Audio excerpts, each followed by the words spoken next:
We're Americans here, Black people, African Americans. We're 10, 12% of a population of a dynamic, growing, constantly changing country. We need our fellow citizens on side with us on behalf of any program of any worth that we might want to pursue. Hating white people is madness in this country. It's simply a losing strategy. It is akin to a toddler throwing a tantrum when he doesn't get his way. It gets us nowhere. Chicago, during the last 12 months, 790 people have been killed. 626 of them, almost 80%, were Black. Isn't there an argument that, and this is a city where the superintendent of police is African American. Yeah.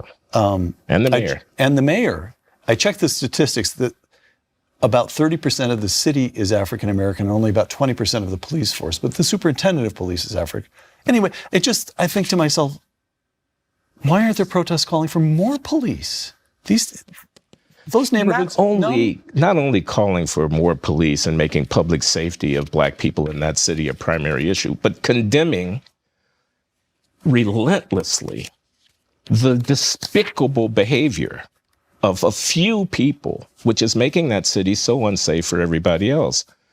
Instead, too often, we find intellectuals and political leaders, some Black, some white, all progressive, making excuses, saying there's nothing to see here, turning away from the obvious failures within society that are manifest in this despicable behavior. I mean, think about it, taking a human life hundreds of times. A not small number of these victims are children. This is barbarism. This is unacceptable behavior. I don't think I am out of school simply to say, condemn it. We're better than that. We African Americans, where's the leadership who talk about African American society saying, of this issue, we're better than that. This is not us. This is not what a healthy African American community would produce. Condemn this behavior. Glenn, once again, that lecture that you gave in Richmond, I'm quoting you. Liberals insist that these problems derive ultimately from the lack of economic opportunities. Conservatives like Charles Murray have argued that the problems are the unintended legacy of a welfare state. If the government would stop underwriting irresponsible behavior, poor people would be forced to discover self-restraint. And then you write, these polar positions have something very important in common. They both assume that economic factors lie behind the behavioral problems. What are you up to there? On being a Christian and an economist was my subtitle for that lecture. And what I'm up to is I'm an economist, and, we do the things that we do. We have our theories about human behavior. We are basically enamored of the idea that people respond to incentives as they do, and we want to get the prices right as we should. So we have a pretty deterministic and a pretty materialistic outlook on things, left or right. But in those years, I was a better Christian perhaps than I am now. I was on fire. And it occurred to me, notwithstanding my training at MIT and notwithstanding my positions in the universities that I've worked at, that there's more to human motivation than getting more, than greed, than satisfying want, than maximizing utility, than accumulating wealth.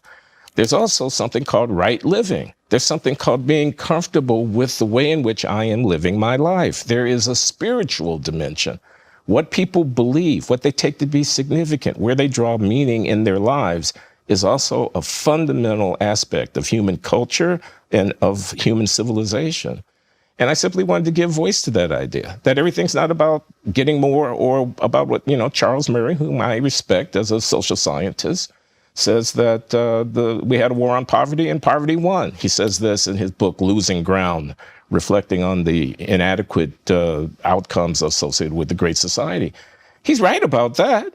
He's right that the incentives of the welfare state often were poverty promoting as opposed to poverty alleviating. But that's not all that's going on when I look at 2/3 of kids being born to an African-American woman being born to a woman without a husband.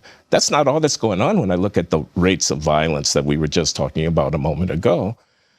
There's space for appealing to people at the level of their spiritual responsibilities and urging them to look differently at how it is that they should live their lives. I say in that essay, what program could be more effective at encouraging parents to take responsibility for their children than persuading them that they're God's stewards in the lives of their children? A clever economist can come up with all kinds of schemes to motivate them financially. But if they embrace that idea that this is a precious responsibility, this is a sacred obligation, they're going to get the job done that we want them to get done. I'm quoting you again. Raising the issues of morality and values is vitally important. The family and the church are the natural sources of moral teaching. Indeed, the only sources, close quote. Okay. If we were a tent meeting, I'd have converted now listening to Preacher Loury. This is very moving.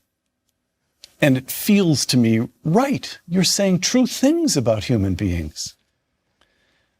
What is the government? What if you say that it's church and family? Those are organic. Either they're there or they're not. I don't know how government puts the family back together. I certainly have no idea how any government program can reassert the centrality in African American life of the Black church. So I guess what I'm saying is it's powerful and moving, and it sounds like the clarion sound of a trumpet, but there's a sense in which it could let everybody off the hook and say, well, it's the black church and the family, and if they're not there, there's really nothing we can do about it. Do you see what I mean? No, I do see what you mean, because the ability of the state through law and through policy to tell people how to live is limited, because we're a pluralistic society. Right. We don't have a state religion. We don't tell people what to believe at that level. So therefore, given that what they believe is important to how they function, and that the state can't dictate to people what to believe, there's a conclusion there, which is that there's a limit on what the state can achieve in the face of this problem. And that if we really want to see this problem ultimately resolved, we have to encourage the development of institutions from the ground up. We have to, in our rhetoric and in our public leadership, extol the virtue of these institutions. So let me be very concrete. Education. Okay? Big city public school teachers unions basically control the flow of resources for the delivery of those services to youngsters. There's nothing written anywhere that says that the only model for educating young people is large public union-driven institutions delivering the services. You could have 1,000 flowers blooming, 10,000 flowers blooming, 1,000,000 flowers blooming. They could be charter schools with some public funds going in. They could be parochial schools with a particular religious conviction that they might have. They could be homeschooling. There could be 20 families getting together and deciding to pool their resources in a way to educate their children. I don't know all the possibilities that lie there. I do know that the entrepreneurial spirit and the convictions that people bring about their responsibilities to their children have unlimited potential. This is what I believe. So there, the government just has to get out of the way.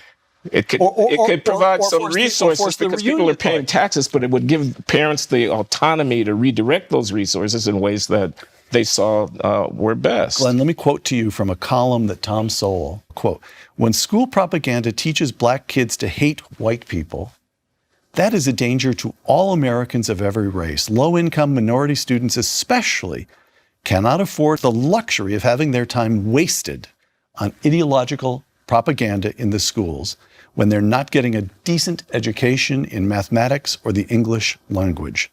When they graduate and go on to higher education that could prepare them for professional careers, hating white people is not likely to do them nearly as much good as knowing math and English." Close quote. Oh, I couldn't agree more. He's absolutely right about that.